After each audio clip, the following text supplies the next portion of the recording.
You don't even seem to understand the show. You just ruin everything. You got to be funny in here. I can't wait for you guys to see this on Howard TV. Daily shows, classics, and exclusive behind-the-scenes access. Well, that's going to be on Howard TV. The funniest, sexiest, most star-studded network on TV is Howard TV On Demand.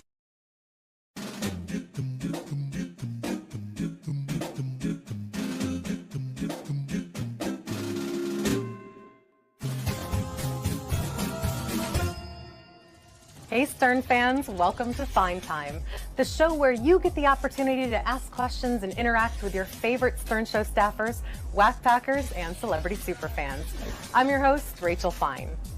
Now, today's guest is very well known in the Stern universe. Not for her boobs or ass, not for a catchphrase, not for one single shining solitary moment, but I'll give you a hint, her voice. She is a superfan and considered the mother of the Whack Packers. She's always being hung up on by Howard, and she gives Fred's finger quite the workout on the crow sound effect button. Ladies and gentlemen, Marianne from Brooklyn. Rachel! Marianne! Thank you for inviting me. Absolutely. You look beautiful. Thank you. You look good I'm so too. excited. Oh, good. Oh, God. Well, I'm so glad you're here. Thanks for inviting me. My pleasure. You look beautiful. Well, thank you so much. And we can't hang up on you, so you are here for the duration of the show. Are you sure you want that? I am sure. We got a lot of questions that came in from Twitter and Facebook, so I'm excited. fans want to ask. Here we go. The first question comes in from LED on Twitter. She says, when was the first time you heard Howard, and when did you realize you were in love with him? Well, I started watching the Channel 9 show, and I was pregnant with my daughter, Nicole. That was over 20 years ago. But I didn't start calling until 12 years ago, and I've been totally addicted ever since. Excellent. Yeah. Wouldn't be the same without you. Thanks. Next question comes from Melanie Q on Facebook. Melanie asks, Marianne, was your voice always so rough, or did something happen to make your voice so harsh? I can't imagine that you sounded this way when you were 5 years old. Take out the tissues. I did. At 5 years old, I had a very bad tonsil problem. They took out my tonsils and my adenoids, and unfortunately, when that happened, I got this voice. Well, I believe it. It's what makes you who you are. It is a sad story, but I don't know. You think that if I didn't have this voice, Howard wouldn't want to speak to me? It's got a happy ending. There's like, what's that? Like a balance, right? All things for a reason, Marianne. Exactly. We love your voice. Next question comes from Michael W. on Facebook, and this is a three-part question. First part, which Whack Packers have you had at your house? We'll start with that. Well, I had all the Whack Packers for Whack Pack Thanksgiving. I had Eric, Crackhead Bob, Eddie the Produce Guy, Siobhan was there. Who else? Fred the Elephant Boy. I don't want to leave anybody out. I had them for Thanksgiving. Like it? Oh, thank you. And Eric's been at my house before, but not recently. And that's about it. I try not to mix my Whack Pack family with my regular family, you know. I try to keep them, and not to be insulting, but it's just that you have different friends from different groups, sure. And you know. Keep them separate. Right. Part two of this question, are there any that you want to come visit you? My house is always open. If anybody feels the need to come, they're more than welcome. But we have, we meet at Stern events. We speak on the phone. You know, whenever something's happening or somebody has a problem, we try to help them out and, you know, encourage them. Like Jeff was just in the hospital, and I've been in contact with him to see how he's doing. I keep tabs on High Pitch Eric because he's still working, and I'm happy about that. So there is some sort of bond that I think will continue. That's neat. Part three of this question is, which Whack Packers aren't welcome at your place for whatever reason? Cut. No, you got to name names. This is the good stuff. I don't really. Which Whack Packers aren't welcome? Well, I can't. I don't have a relationship with every Whack Packer, but I'm not naming any names. Come on, now. you got to give us something, Marianne. I don't know. Just hint about it. well, I think Bigfoot wouldn't be able to find my house, so I think I'll name Bigfoot. He's not coming over anytime soon. I don't think my husband would like that. Well, burps kind of irritate the neighborhood. I don't seem to be getting over that very well. Without naming names, is there someone that you had a bad experience? You can relay the experience that without necessarily. No, telling me? Really no. I'm very like things don't. I have a thick skin. Things don't bother me. I roll with the punches. That's why it's such a good show for me because I have a very thick skin, so I don't take things so personal. Excellent. If there's hate out there, well, so be it. There's much more love. The next question comes from Eddie B on Facebook. He asks a rather personal question. Do you like anal? And if not, what do you like? I don't like anal, and I like regular nice sex, and I like it when my house is quiet, and my dog's not barking, and there's not 20 girls and boys running in and out all the time, and the timing's got to be right, because I have a very, very big, crazy house. I like it calm and quiet, and a nice glass of wine and my Diet Coke. Excellent. Setting the mood. Next question is from Christian B on Facebook. Christian asks, I would like to know what Marianne does in life. Do you work? How do you spend your days? I'm fortunate enough to stay home and raise my family. I have a 28-year-old married son with a beautiful daughter-in-law. I have a 19-year-old daughter that goes to college. I have a small Maltese that's going to be 8 years old, and I'm basically a homebody. I blog, I listen to Howard, I clean, I'm obsessive compulsive, I like my little home, I like my space. I'm kind of like Howard, I don't venture too far, so the radio for me is like my pride and joy. I listen all day, and that's what I like. I don't need a big fancy vacation. I don't need to be shopping every day in Bloomingdale's. I like to be in my own little space, and that's what I do every day. Excellent. Boring? No, I don't know. No. Good for me. Good for you. Next question comes from Fabricio M on Facebook, and he asks, what is your favorite Stern moment? There's two. The Star Spangled Banner, that was the first time that I got to do like a live event, and if I would have ever known I was going to sing in front of 500 people at the WWE, I would have thought about it, but it was the greatest moment of my life. And the rockets red glare, the bombs bursting in air. And the second one was when I came up in the hazmat suit with the book for Howard. I thought I had this tremendous idea of handing him this book and standing out in the freezing cold weather, and he just didn't get it. Why was Marion wearing a hazmat suit? Doesn't he know he's germphobe? And I made this book, and it was protected, and I gave it to him. Gloves, Howard, rubber gloves, your favorite. Ooh, it's your birthday. Howard, you don't look a day over 35. That's one of my greatest moments, and then he finally got it, and then it's that wherever I go, that's a moment people always ask me about. Do you remember that moment? Yes, absolutely. Classic. The next question is David R. from Facebook. He asks, Marianne, describe in detail your oral technique. XOXO. My oral technique? Well, okay. My oral, you mean brushing my teeth now? I don't think so. I know. My oral technique is because I have no tonsils. I have a very big, wide opening, so I don't have a gag reflex. Ready? Only here on Fine Time. Well, only for you, Rachel. Thank you so much. Only I feel for you. honored. I feel honored. No gag reflex, no tonsils, no ad noise. Is there any specific detail that you'd like to give in your technique specifically? No, isn't that enough? That's pretty good. God bless me with this voice, so he gave me like the option to, Listen, that's exclusive. We're breaking into your on Fine Time. Next question is from Angelo V on Facebook. Besides Howard, who is your most and least favorite person attached to the show, and why? Let me think. Who really? Well, should we go back to like K-Rock Sure. days? Go as far as you want. Stuttering John. Like, Yeah. should we say what a dirtbag he was to me when I would call? And he would say like, I don't like that subject, and you're not getting on, and I would have to really be like frightened, and I would watch my P's and Q's, and I felt like that was awful. So, Stuttering John, it's you. Excellent. What goes around comes around. Good. Next question comes from Live on Twitter. F. Mary Kill. High Pitch, Fred the Elephant Boy, Gary the retard, and why? I'm marrying high pitch Eric. Okay. He really has a good side to him, and he's kind. He loves animals. Get away! And I'm marrying Eric, right? Yep. I'm killing Gary because he won't know I killed him because he's retarded. And I guess I'll have to take one for the team. I'm gonna Fred. Hopefully it will be a no spawn. Excellent. Let us know if you do, because we'll get Howard TV cams there. Next question comes in from Robert K. on Facebook. Robert says, I'd like to know how often Marianne gets action from her husband. At least twice a week. Good. You got. She's a happy woman. My husband is going to die when he sees Well, I want to formally thank Marianne for Thank you.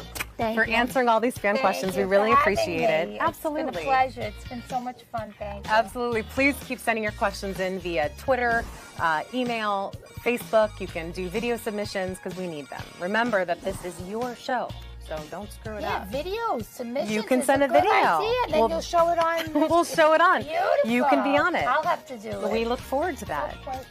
We'll get thinking about it. Until next week, I am Rachel Fine, and I hope you had a fine time.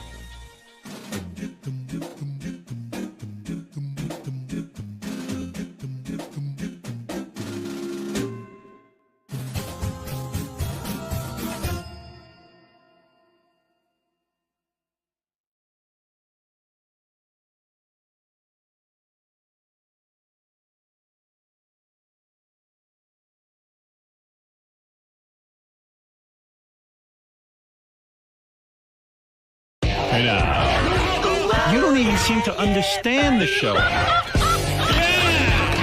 You just ruin everything. You got to be funny in here. I can't wait for you guys to see this on Howard TV. Daily shows, classics, and exclusive behind-the-scenes access. Well, that's going to be on Howard TV. The funniest, sexiest, most star-studded network on TV is Howard TV On Demand.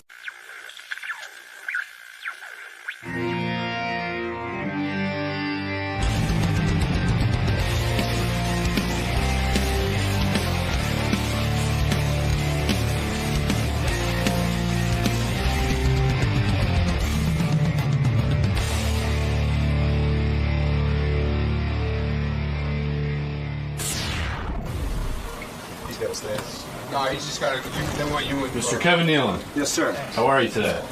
Pretty good, thanks. How are you? Not bad, not bad. Stop. Walk. Oh, you can just keep walking. Walk. Throws me off. So I can do the back step. You're right this way, right this way. Oh, sorry, man. So what's new with you?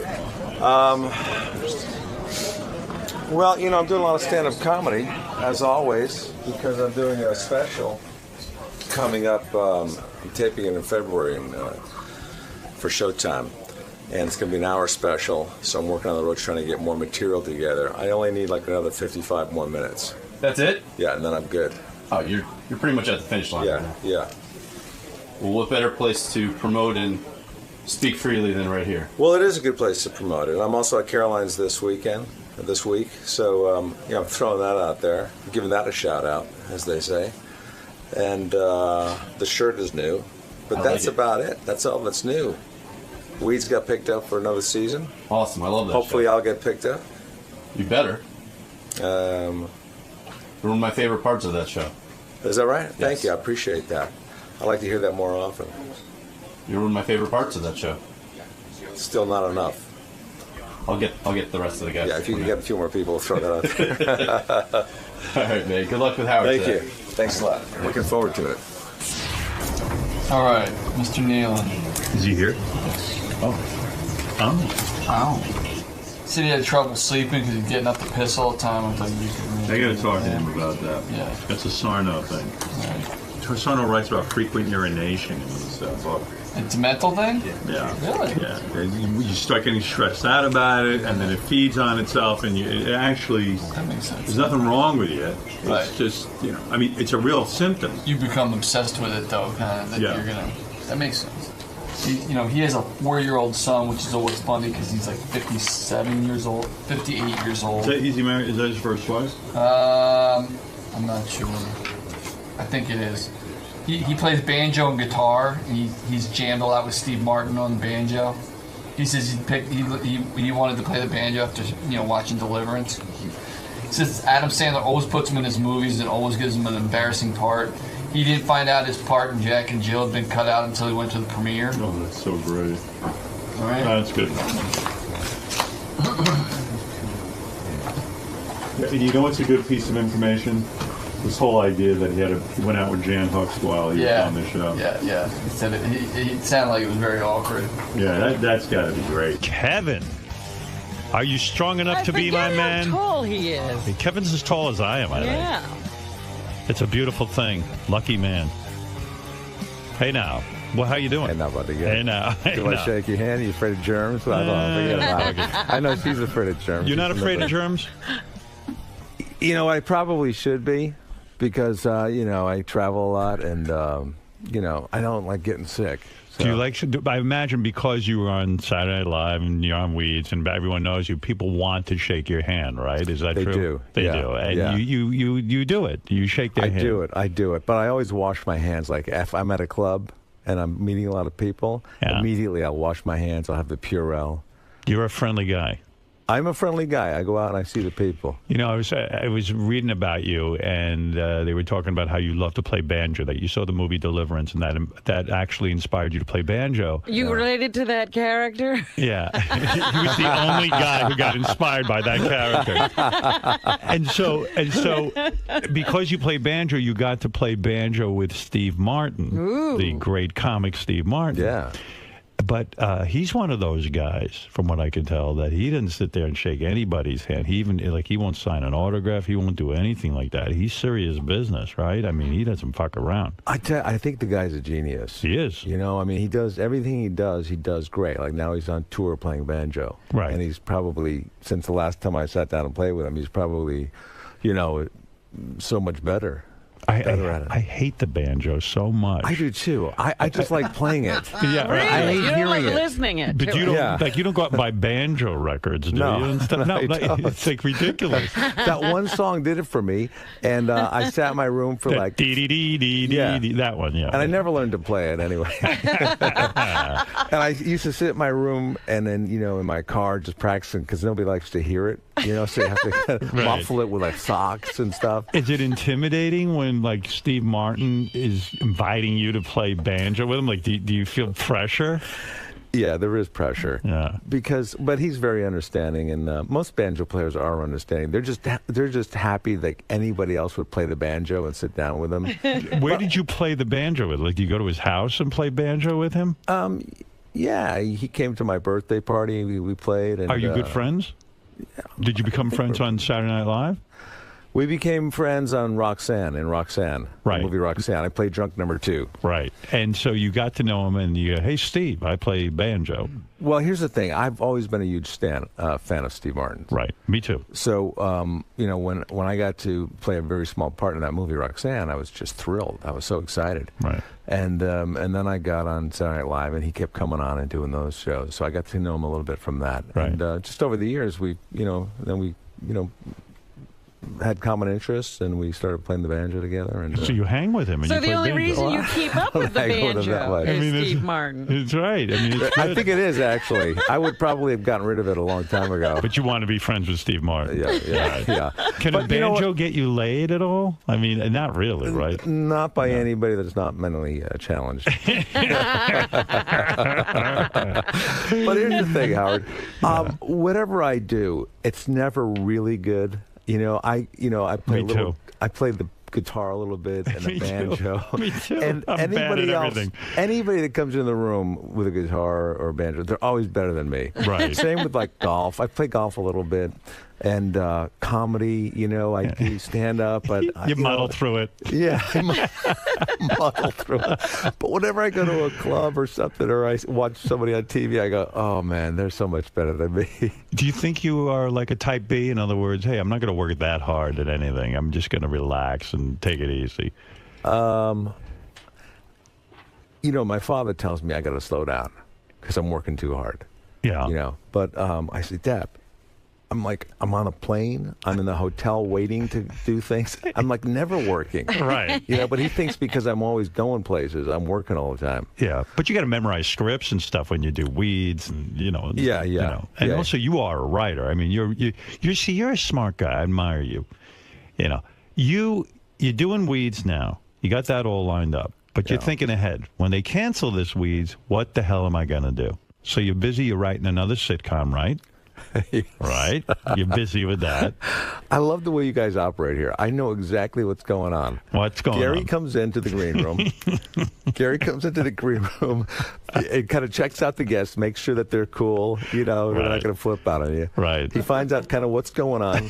And then after about 5 minutes, he'll go. He disappears. He says, "I got to make sure everything's on track in the other room." And I told Greg, my friend that drove me over, he goes, "He's going to tell Howard what's going on." It's no secret.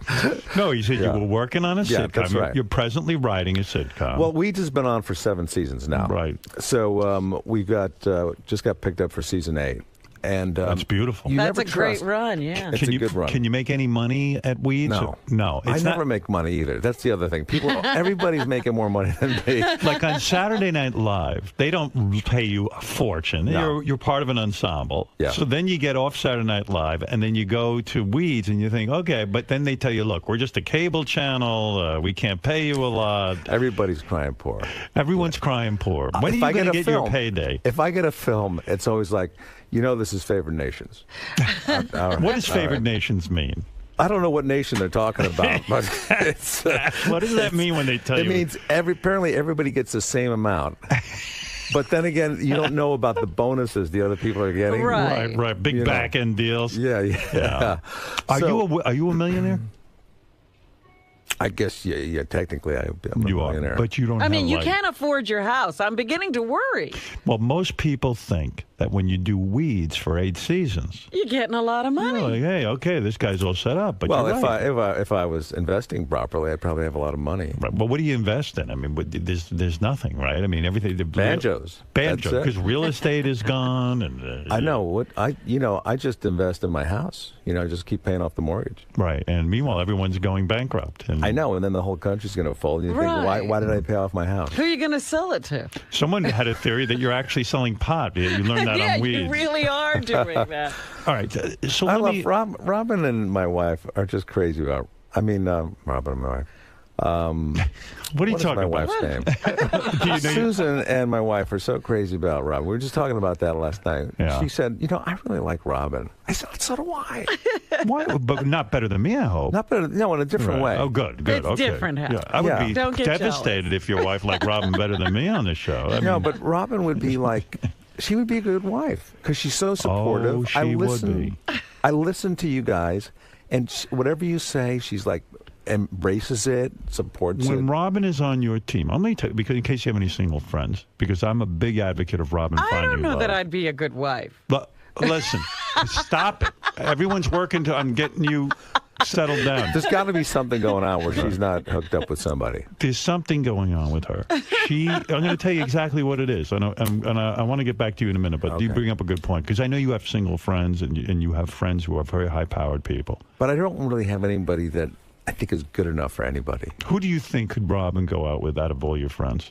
Well, she should be with like an investor guy. Right. No celebrity. That's what I said. Tyra Banks' boyfriend is a banker.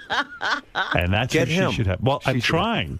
But she won't break up. He hasn't broken up with Tyra yet. Robin is a fabulous woman. And I used to say, maybe there's something about her I don't know, like she has a penis or something.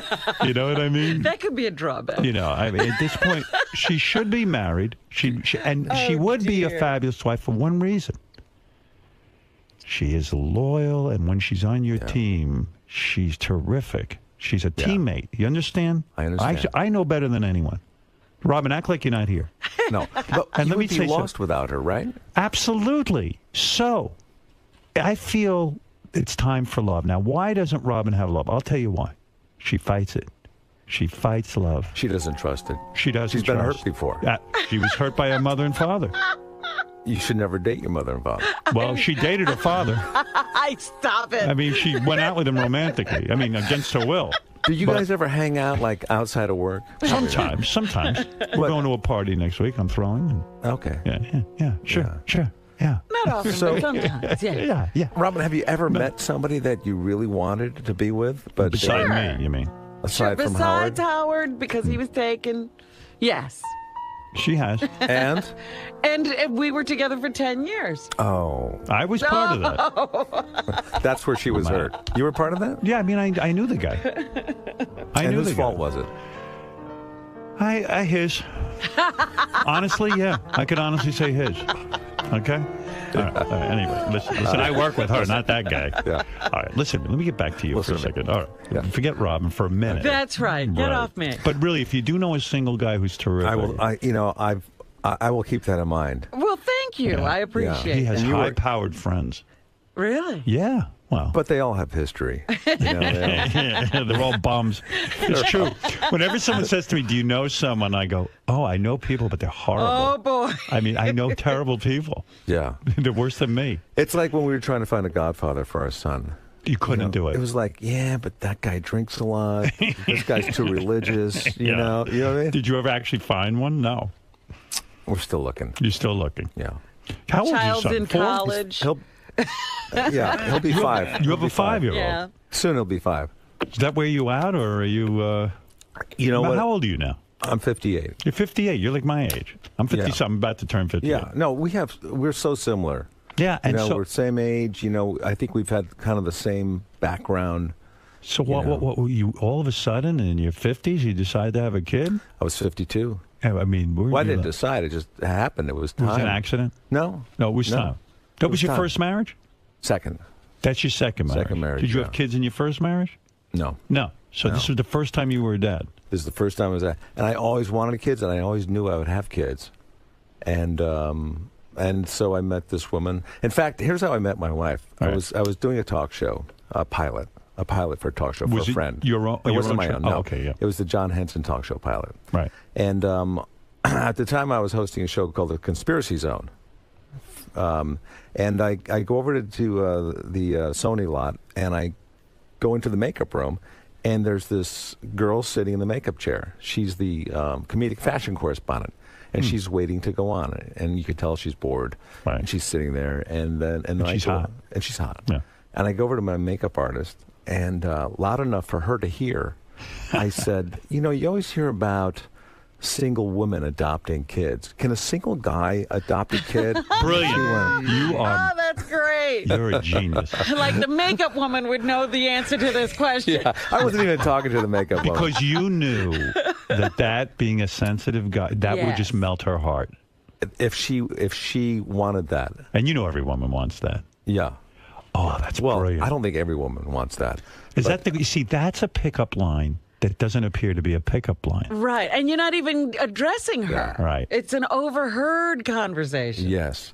But I didn't want to waste any time. Right. Does she get up and go, oh, my God, hello, let me introduce myself? No, she didn't. But I'm not good at moving in on the women. I have no moves. That was my best move ever. It worked one time. Yeah. I know. So we hung out for a while, and we just made each other laugh. And I invited her out for a drink with the rest of the people afterwards. She said no, she had to get up early. Did it take you forever to bang her? Or that's your wife. Oh, my God. What a doll. Look at her. Look at that picture right up there. Oh, yeah. Wow. Yeah, she's a much gorgeous. younger woman than you. She is. I'm telling you, we have similar backgrounds. Wow. She's about 17 years younger than me. Oh, that's perfect. So you could still have a kid. I know you don't want any because you have a couple already. I do. And, I would be worn out, I think. I don't think so. You have a lot of Do energy. you wheel the kid around? And I'm looking at you. He's not crippled. Let me look at your wife. She is a stunning woman. She's gorgeous, and she's sweet. She's from Nashville, so she's got a little bit of that twang, Oh my God! Is that after the baby? She looked that good? This is during the baby right now. Wow. No. This is. Seriously. I think I'm not sure what event that's at. But Fred, what do you think of her? She's hot. Yeah. What's her first name? Her name is Susan Yeagley. She kept the last name. She wouldn't take your name? That's actually how we have sex. We pull our cheek. How immature am I?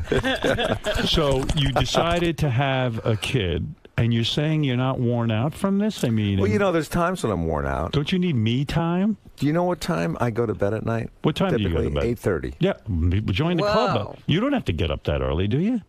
No, but I get up like at 4:30 or 5 because he comes in and wakes us up. But does she insist that you do equal amounts of work with the kid and like? Well, yeah, we are kind of a team like that. Oh, good. No, I'm sorry. But Beth probably would just do everything. I would think so, but it's just too late for you, though, isn't it? Yeah, I mean, it's too late for me to get to the party. Yeah, yeah. So let me understand something. When you talk about dating and things. Yeah. When you were on Saturday Night Live, I mean, you've talked about this before. You were dating Jan Hooks, who was one of your co-comedians on there. Yeah.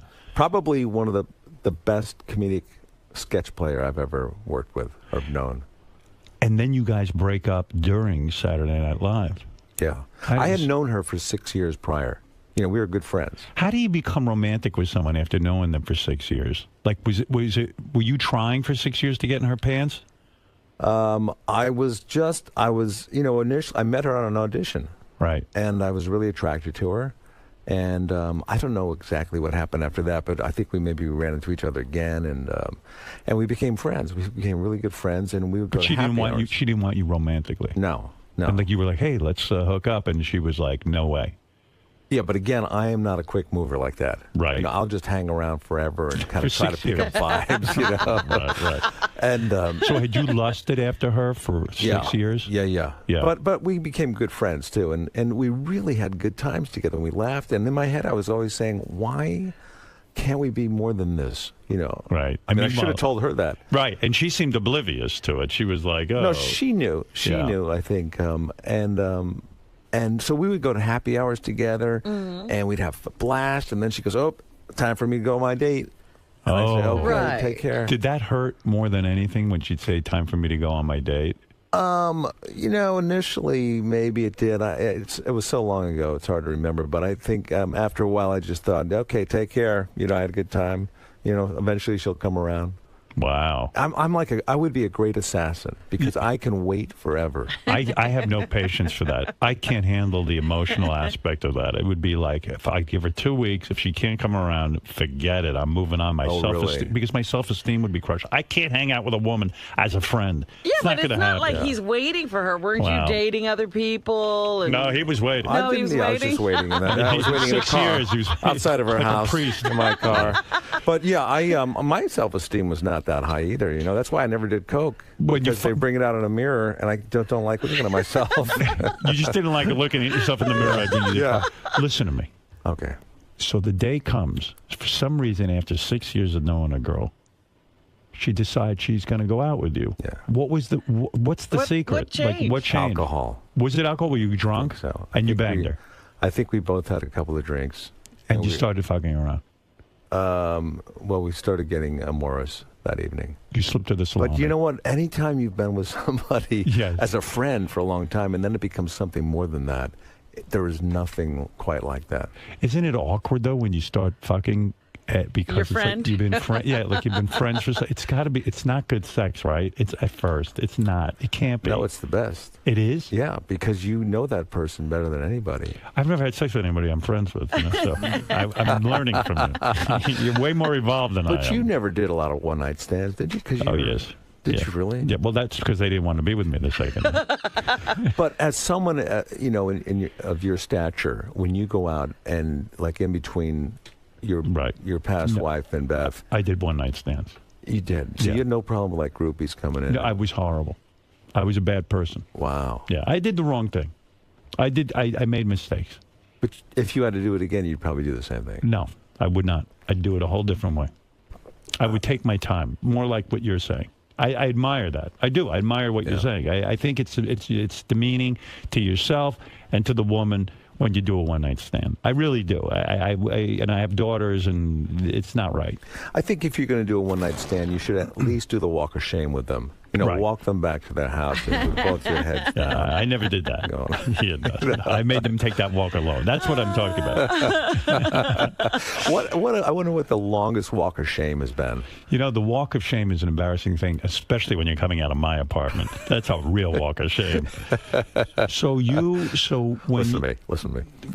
Yeah. So when so here's the thing. I know whenever Howard wants to get into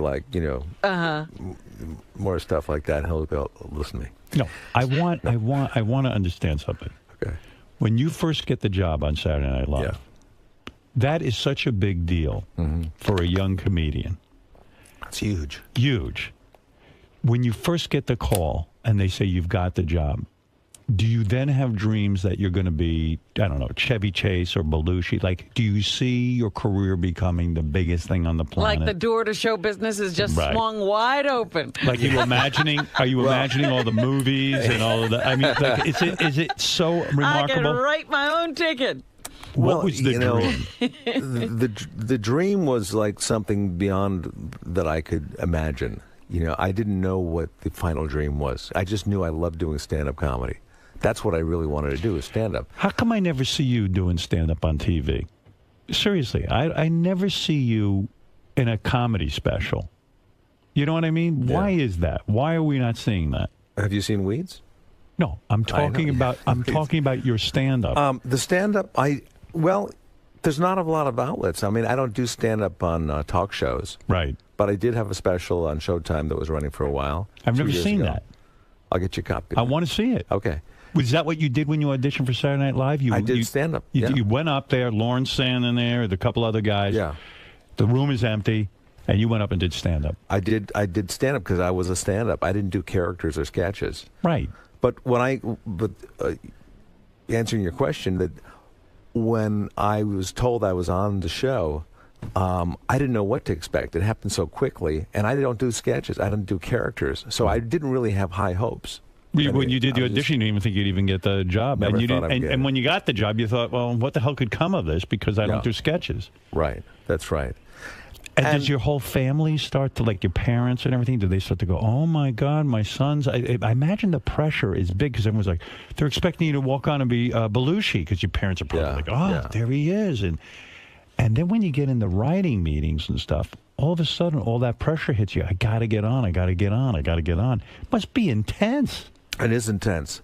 But I never let it get to me because I knew that I liked the job and I wasn't looking at it as a stepping stone. I just thought, this is a great gig. I'm going to try and stay here as long as I can because I like living in New York. Right. I like working with all these people that come on the show, get to hang out with, musicians.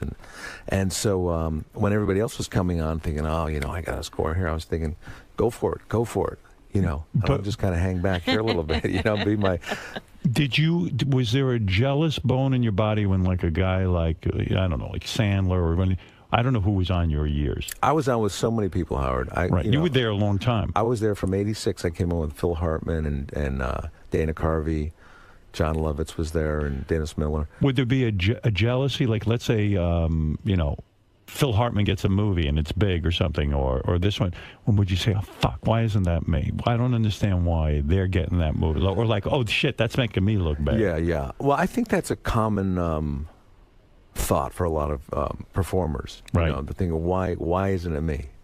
That's what I read about the original Saturday Night Live, that Belushi was irate that Chevy Chase was the breakout star that year. Because he was like, when we were working together all these years in Second City and stuff, Chevy wasn't a big deal. It was me. And Belushi felt he was entitled to this fame, but that Chevy didn't deserve all this fame. Well, I was just flying here last night, and, they have the NBC thing on the plane. Right. And they were showing Jimmy Fallon interviewing Eddie Murphy. Right. And he was talking about how Nick Nolte didn't show up or had to cancel hosting, and so they made Eddie Murphy the host that week. And I was thinking, this very thing, I was thinking, boy, I wonder what the other cast members thought about that. When all of a sudden Eddie Murphy was tapped to be the guest host. Yeah. But for me, again, I don't have a lot of jealousy. I never thought I would be here to begin with. I thought I'm really grateful for where I'm at right now. Where'd you see your career going? Like, did you just think you'd always be on the road as a stand-up? Stand-up is what I wanted to do. Yeah. I didn't know about the other stuff, really. You know, I thought, you know, I'm not an actor. I've never acted before. So who told you to audition for Saturday Night Live?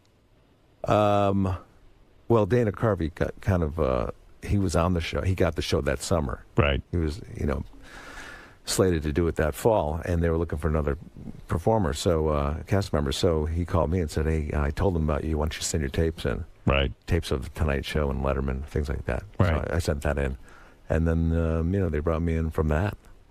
So great. And, you know, and it happened so quickly. And like 4 days later, I was in, you know, after they saw my audition, you know, they flew me in, and then a week later they said, you got the show, and then I showed up. Amazing. I didn't even tell a lot of my friends. You know, I didn't have time. Do you start to size up all the other talent and form alliances so that you do get on every week? It's kind of like prison. Is it though? Yeah, yeah. Seriously, You like join a pick a gang. gang. yeah, like when you see tattoos. if Sandler's on fire, do you say to yourself, "And then here's a guy I should"? I mean, there is politics involved, There's a lot of politics. right? You have to. But there is and there isn't. You know, I never was a strategist where I would go in there and go, okay, here's what I got to do. I got to write for the host more. I got to put Lauren in a sketch. You know, I got to Right. do this. You know, I just thought, what is funny? What is funny? And Would a you lot write of by yourself or you write with other guys? It was mixed. It was mixed. A lot of times I would write by myself, and then other guys would come in and they would, you know, punch it up and make it better. But typically the sketches I wrote were very dry. They were subtle, so they would be on about 5 minutes of one. What's the best sketch you ever wrote, in your opinion? My favorite sketch was a sketch that had Harvey Keitel as the host. It was called The Bathroom Attendant. I played a bathroom attendant in a very small bathroom with just an open toilet, you know, no stall. And I would have the tuxedo on, and I'd have newspapers and cologne everywhere, you know, and he'd come in and he goes, oh, I'm sorry, I didn't know somebody was in here. I said, no, I'm the bathroom attendant. Oh, and he's very awkward, you know, uncomfortable. Of course. And I said, will you be going number one, or will you be dropping anchor? You know, I'll be dropping anchor. So he'd sit down and pull his pants down, and I'd be standing right over him, you know, and I'd be handing him newspapers, cologne. We have Old Spice. We have Aramis. We have Brute. It's such a great observation because I'm someone who can't stand to be with other people when I'm going to the bathroom. I can't pee when I'm at a urinal. So did you use that in your? No, I try not to use a public restroom.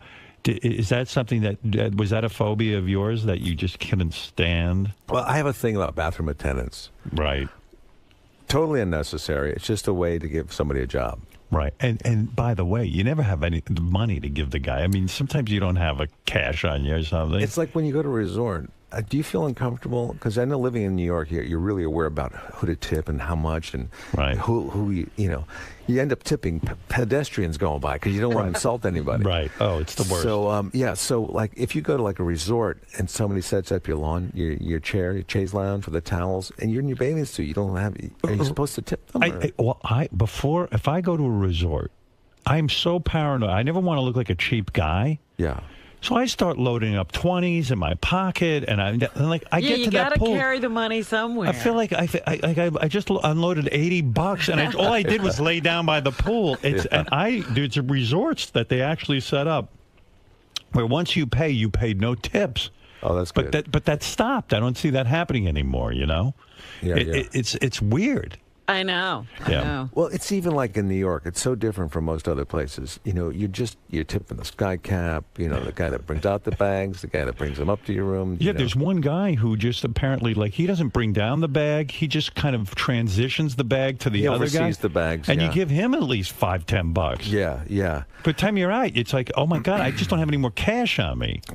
I know it. Right. You know, there's a point where I would come here and I go, okay, there's $5. There's $30 now. Now we're up to $80. Yeah. I'm not even up to the room yet. Right.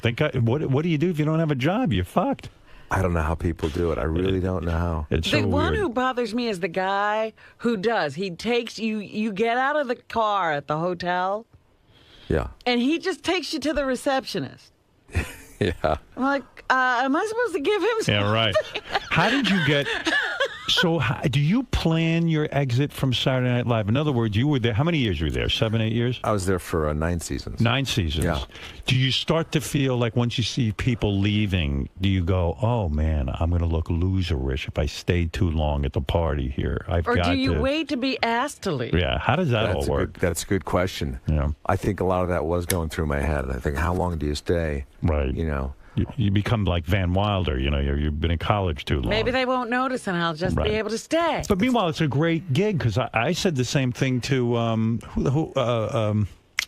can't think of the guy's name. The guy, I know who you're the talking great about. impressionist. Yeah. Daryl Hammond. Daryl Hammond. I said to him, I said, like, you know, you were there. He was great on that show, long time.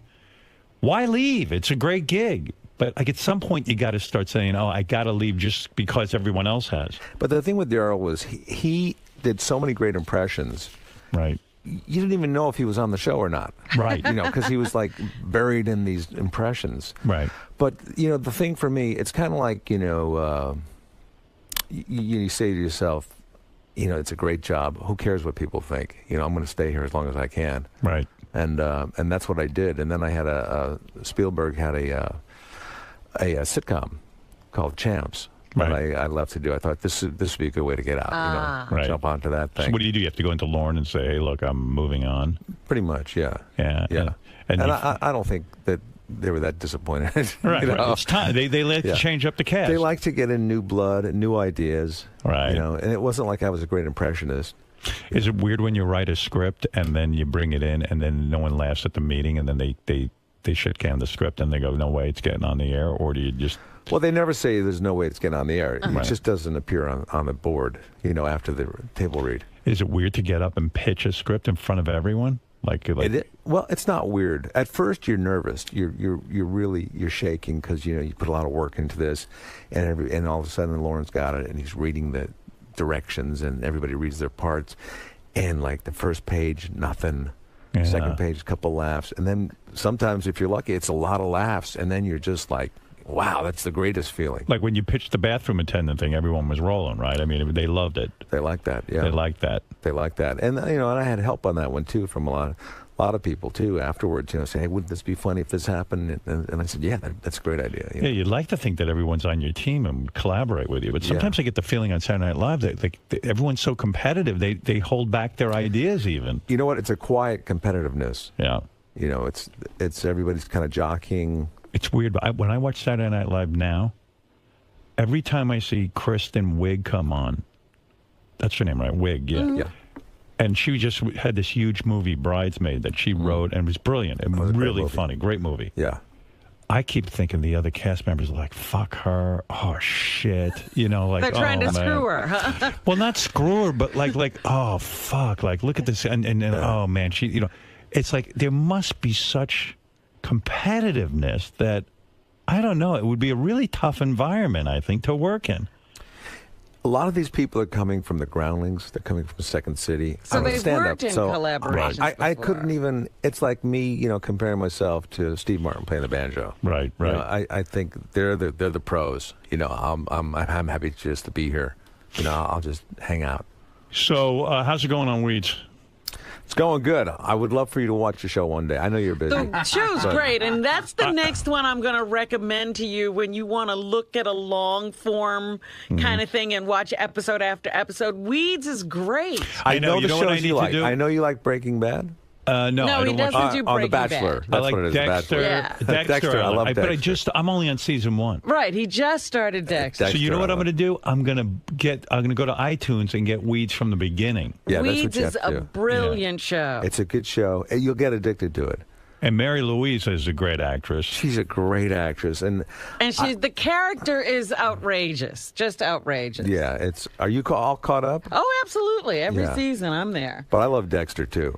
Yeah, oh my God, that guy's so good. Yeah, he's good, and the show's good. I'm only on season 3 because one of the episodes I had a skip in it. Oh, You know, really? and I didn't want to jump ahead. Yeah. And I've been so busy since then, I haven't seen it since episode 3. yeah. Yeah, I'm in season 3. I'm on season 1 and I love it. I love watching on the iPad. I think that's so cool. The thing with Kevin's character, I don't know how he's still there because it's really a family, and he's not a member of the family, but somehow he's still there. Do you write some It of was the the same for episodes? Saturday Night time. You know, I was there for a long time. Do you write any of the episodes? No, but I embellish some things, you know, for my character. Can you ad lib when you're acting, or do you have to stick to the script? You can add a little bit of time. Sometimes they'll say, "Okay, we got that now. Just anything you want. You know, just play with it. Play with it a little bit." Is it hard to memorize your lines? You know what? It's getting harder. Why? Getting harder. Because why? I think because I'm getting older. Right. You know, and it's and the writing is sometimes so clever. It's hard. I don't know. It's just like I had to do a scene the other day I did an episode of Franklin and Bash. And it's out in the public. It's not in the studio. So you have real people walking by. And then you got the guy who's sending extras by, and you can see him from the corner of your eye waving his arms, to get the people to come by. Yeah. And I've got like a long speech, and I'm seeing that happen. I'm trying to remember my lines, and I'm thinking, I can't, And I told the director, I said, there's a lot of stuff going on, outside my eye line there, and it's a little tough. He goes, just focus in on his eyes. And I say, it's hard to do. Yeah, I mean, that would be the scariest part for me being an actor. I don't know how you guys memorize all these lines. It's awful. repetition. I have a terrible memory. I do too. But do you have to start studying like a week in advance? I should. So when your dad is worried about you working hard, you're busy memorizing lines all the time. It isn't easy. That's pressure. It is. And then if you fuck up a line on camera, everyone's kind of like, oh, we got to go do this again, right? That's what you're thinking, but they're always usually nice. They come out and they say, "Bobby, get that light. We got to fix that light, so it's not even on you." Right. They're not even. But I think really, they're disappointed that you messed up the line, But they blame it on the light or something. And some of the dialogue on Weeds is so absurdist. It's not rooted in anything. And I bet you Mary Louise is such a good actress. Like, she doesn't have any trouble memorizing a line. She probably has like a photographic memory or something. She's really good at memorizing lines. It's so annoying. She's like the perfect actress. Did you ever do a nude scene with her? I mean, I don't know the show. I never have, no. No. But she's always sort of semi-dressed. Is she nude a lot? No kidding. Well, not a lot, but I'll watch. It's happened, yeah. I like to see her naked. She's hot. She's it's a very sexy role. Everybody's sexy it's a sexy show. When you make love, it really is. When you make love to a co-star, like they did with Jan Hooks on Saturday Night Live, does anyone like Lauren come to you and say, listen, this better not interfere? People start to pick up you're a couple. This better not interfere with our setup here. When you two maniacs... You two know what you're doing? When you two maniacs break up, I don't want any awkwardness here, right? Yeah, I think I think he was aware that that's a difficult situation, when you have couples there. Did he say there were it some to other you? people. I think Julia Louis-Dreyfus and Brad Hall were a couple. They were. I don't know who else, but who else was dating? Even in the original years, Bill Murray and Gilda Radner and... Did you get a lecture from Lauren on any of this? No, nobody says anything to you. They don't bother you. No, I think, it was been a long time, so he might have, said something? Maybe, but I don't remember. Is it weird then, like when you stop being in love with her and then all of a sudden you're like still stuck at work with that person? Is it kind of strange? It was difficult, I remember that, because you want to move on with your life, but still you're in an abnormal situation anyway. You're on this live show, and then you're trying to deal with this other kind of thing. Dynamic, yeah. Look at how supportive Robin is. But I feel for you. She's I love this stuff. No, I love this stuff. I know you do. I mean, I do because like all of a sudden, you guys were great friends. This was a great idea at the beginning. You start fucking. Yeah. Then the love wears off. Yeah. Which leads me to believe that, it's weird. Like, once a guy, his best friend, finally makes sex with him, has sex with him, it's like, oh, my God. And then it's not working out, and you're like, what the hell was I thinking? Now I'm at work with this person every day. And everything was great before that. Saturday Night Live, you're there like 24 hours a day. Yeah. Oh, and then, are you guys not, like, talking to each other because it's an ugly breakup? Oh, no, we both agreed that we wouldn't bring anybody else around the set. For a while. Oh, really? God, yeah. the That's tension. intense. Yeah. And then you broke up with her? She broke up with you? I think it was mutual. No, it wasn't. That's a lie. Mutual. It's not mutual. Well, you always want different things. Each person wants something different. So the sex wasn't as good as you thought it was going to be. That's what happened. That's what happened. No, it wasn't that. It was, I think we had just grown apart. So, no, but this is, Howard, I have to tell you this. I know you so well because I listen all the time. Right. But you don't know me that well. But when you're asking me things, I have to laugh because I know you, and it's like I'm one step ahead of you. He's doing Howard on you. Yeah. No, but I'm really, I'm not pulling anything on you. I'm really genuinely curious. Yeah. If you're at Saturday Night Live and like you and Jan Hooks know each other for 6 years, you don't bang. All of a sudden you bang. And then all of a sudden you break up. How long does it last? Yeah, it didn't last long, did it? Did it? Huh? We were better friends. Right. Yeah. So what did it last? Like 6 months? 2 years. Oh, 2 years. Yeah, a year before the show, and then a year. So what during went the show. wrong? Like all of a sudden you just go, "Oh my God, this is crazy." I think being in that mix on Saturday Night Live is such a high stress job that it was just too impossible to have a decent relationship.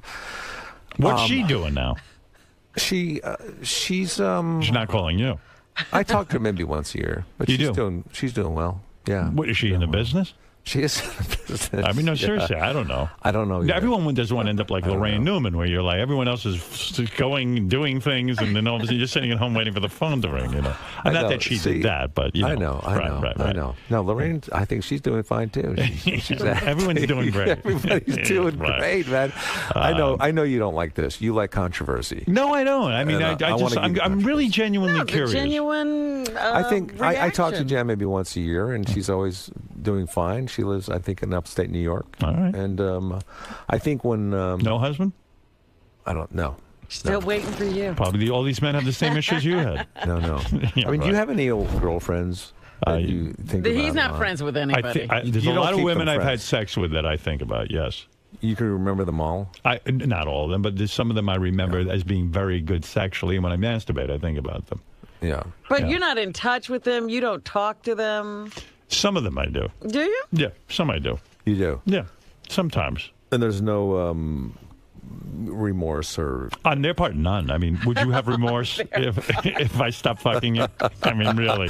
Look at me. Nobody. Thank God I got out of that. I can't recall anyone really that upset when I told them goodbye. You know. But do you really have low self-esteem by yourself? Oh, no. Yeah, I do. You know, But at times why? You're I'm so successful At times I'm grandiose, but really I think deep down inside I don't think I'm worthwhile. But you know people love you. They Yeah, know that I get that. I get that. But it's not. It's a childhood thing, right? Yeah. There's a lot going on inside this head. It's a Jewish childhood. Yeah, as my wife and I looked at, I was talking about something, and I said, "Honey, there's a very, very dark hole in here." And she goes, "Oh, don't I know?" And we had just finished making love. Don't I know? Yeah. No. Yeah. Do you cry much? No. You never cry. I've cried. I cry. Sometimes my therapist can get me to that point. When you're at home and you're crying, do you ever look in the mirror just to see yourself crying? Yeah, because I can't believe I can do it. I've had dreams. I've had dreams where I'm crying, and I wake up and I'm so excited that I might have like real tears, and I feel my eyes and there's nothing. Really? Yeah, I want to cry. Do you ever see a movie that chokes you up? Yes, I cry at movies. Whenever it's a father and a son, and the father is very, very warm-hearted, I cry at that. Yeah, or where a kid. You is never like, had that growing up. Well, no, my father loved me certainly, but you know, I love He your didn't know how to impressions of your express mother it. and father. my father had a strange way of showing it. You know, he has his unique way of. But what about a movie like E.T.? Yeah, I would With cry. the alien Yeah. and the Like kid. I don't think I'd sob, but I would be moved, almost to tears. Yeah. I'm afraid to really let go. Your father never let you cry growing up. My father didn't know from that. No. I know. Well, I thought you crying. You have it so good. You know? What happened? You did a movie recently. I guess it was the Jennifer Aniston, Adam Sandler movie, right? Yeah. You go to the premiere. Oh, no. That was the one after that, Jack and Jill. Oh, Jack and Jill. Who is in Jack and Jill? Adam Sandler. Adam Pacino. No, Adam Sandler. Adam Sandler, Al Pacino. Right. Why am I not? I must have seen It's this just movie. out, Howard. Jack and Jill. Jack and Jill. Yeah, it's still It's out I think. now. Yeah. It's out now. It's out now. Okay, I haven't seen it. You go to the premiere. You were in this movie. Yeah. And they don't tell you. I'll get right to you, Brian. They don't tell you that you were cut out of the movie. So you go to the premiere expecting to see yourself, and I'm sure you're with your wife, and she's expecting to see you. This is tough. I mean, that's an embarrassing thing. Someone should give you No, a it was heads up. not embarrassing because I do a lot of Adam Sandler films. Right. And this one, I had a very small part in. Right. You know, I was playing a doctor. I even had a mask on, Right. so I wasn't even. But you know, you're still curious to see how the scene came out. Sure. So, so I go to the premiere and it wasn't in the film. But I understand that because yes, of course, people but always get cut out. Did you cry? I did cry. You did though. cry. Yeah, No, but seriously, you listen. I know even with my wife. Listen to me. I like to listen to me. Yeah. I like to impress my wife. You know, I like to show her something. You go to the premiere. You've said to your wife, "I'm in this film." Yeah. You know, and you show up and it's not happening. It's not there. But she knew I was in the film originally. Yes, but you does it make you? Does it deflate your ego? I mean, you're a good actor. You're a good comedian. I mean, you're no, because like I said, this part was a very minuscule part. But why wouldn't Adam tell you just so you don't show he's up? Busy. He's busy. It's a whole film. It's he's working with Al Pacino. Right. He's not going to say, "Oh, I got to tell Neil." But his brother and sister were in actually the same scene. Do you hang out? So I think it was more difficult for him to tell his brother and sister than me. If Adam does a movie and you're in it, yeah, and you don't think the movie is good, would you tell him? I would not say anything about it. Yeah, like if he says to you, "Hey, buddy, what'd you think of the movie?" You just go, "Oh, hey, man, how you doing? Hey, man, how you doing?" Right? No, I wouldn't tell him it was bad. Right, because I would he's just a say, friend. I would tell him what parts I liked in it. You'd find something nice to say. That's but good. here's the thing: Yeah. every Sandler movie I'm in, it's usually a humiliating, embarrassing role. You know? right. I honestly think that he thinks of something that will humiliate me, and then he'll write a film around it. Right. He's doing it just for you. Yeah. Is he a good friend to the point that he will have you over the house and you will socialize with him? Yeah, but not often. Right. know. Once in a while that happens. I think these people like Steve Martin and Adam Sandler, and all these other people, they're so busy with their careers. And Spade, are you friends with him? Yeah. And you'll hang out with him, or Spade just is into the chicks? Is he busy too? I never busy with really you, though. hang out with. I play basketball sometimes with Sandler. It's been a while, Right. But Spade, I see at different functions. That seems to be an LA thing. You go to a guy's house and you play basketball. That's a bonding thing for. I know that Comedians especially. Gary Shandling has his weekly basketball game. So you really have to play some basketball if you really want to get in with these people. Am I correct? Or the banjo. All right. One or the Banjo, other. any of those things. But yes. But also when you have a kid, it's like you spend a lot of time at home. Right. It's not like you can say, "Hey, you guys want to go out at I'll meet you at 10 o'clock." How involved are you with this kid? How many Very hours? involved. How many hours a day are you putting in with this kid? Well, he goes to school now from 9 to 2. Right. So in the morning, I get up with him like at 5:30. Right. I make him breakfast, or my wife makes breakfast for Are him. you taking him places? Are you, teaching him things? Oh, Or- yeah. Good for you. All that You're stuff. doing the sensitive dad Right, thing. right. You're gonna. It really is my career right now. Isn't Right. it? Yeah. It's not killing you? Yeah, it is. Yeah. Brian, go ahead quickly. You're on with Kevin Nealon, of course. Tonight through Sunday, he's going to be at Caroline's. I haven't even mentioned this. He will be doing his stand-up on Broadway in Manhattan at Caroline's. And if you want tickets, you go to carolines.com. And follow Kevin on Twitter at Kevin_Nealon. You're into Twitter. You like Twitter. I do like the Twitter. How many times a day do you tweet? Generally. It varies. Maybe once. Once or twice a day. Once or twice a that day, seems the to be most. the right thing. If you do it too much, people think you're a loser. I will unfollow people if they're tweeting too much. Is that true? Yeah. Yeah. Unless they're funny, I got on Twitter and I started to. I thought know my you did. fans I would. followed you. Yeah, my fans would like to hear from me. I started to tweet. Immediately, I got criticized for tweeting too much. So I really? stopped. I mean, I couldn't take the criticism. I think a lot of times people don't know if it's you tweeting or not. They think it's probably somebody No, I from was the show. verified. I had a check mark next to my How do you name. get verified? People always ask You me. have to be chosen.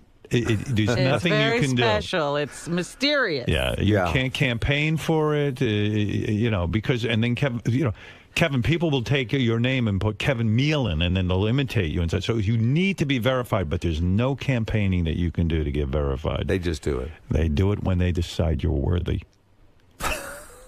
Plus, you don't have enough time. You do the photograph. You do the photography. thing, Yeah, I'm busy. And you're good at that. I've seen your pictures of Beth. Yeah, I'm working at that. How difficult is it with these cameras now? I mean, is it pretty easy? You have to know about lighting. You can lighting is the key.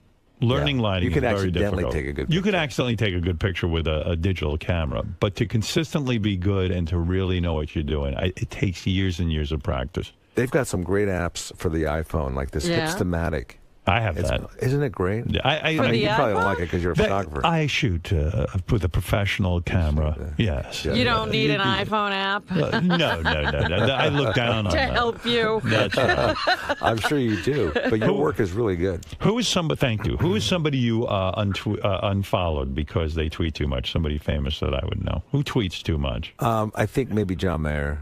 John Mayer. Yeah. Too much. Well, I like him, buddy. Yeah, he was He then just resigned from Twitter. He Oh, got did off he? completely, I think, because he was addicted to it. Wow. Right. Go ahead, bro. What is it, Gary? Please. They just wanted you to know that Kevin's doing Caroline's tomorrow night through Sunday. Oh, so see Kevin Nealon tonight through Sunday. Yeah, I guess that's Tomorrow night. All right, tomorrow night through Sunday. That's a typo. Caroline's on Broadway in Manhattan. What do you do? Like an hour and a half? I do about.